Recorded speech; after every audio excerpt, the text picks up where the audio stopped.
दादांसोबत भाजपच्या भ्रष्टाचाराची फाईल होती का? अजितदादा अपघात आहे की घातपात आहे, असा सवाल उपस्थित होत आहेत. याबाबत विचारले असता संजय राऊत म्हणाले की हे प्रकरण साधे नाही. अजित पवार मागे फिरले असते तर भारतीय जनता पक्षाची दहशत मोडून गेली असती.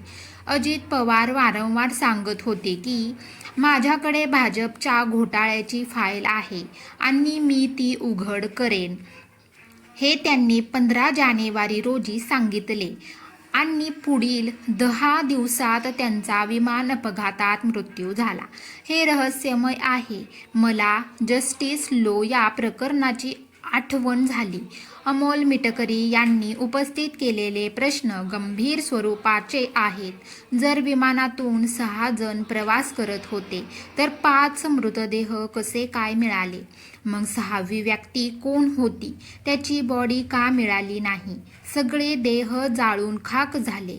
त्यांची ओळख पटवता येत नव्हती. मात्र त्याच वेळी अजितदादांच्या जवळ असलेली कागद जळालेली नाहीत. दादांसोबत भाजपच्या भ्रष्टाचाराची फाईल होती का? ते मुंबईतून फाईल बारामतीत सुरक्षित ठेवायला घेऊन चालले होते का? असा सवाल त्यांनी उपस्थित केला.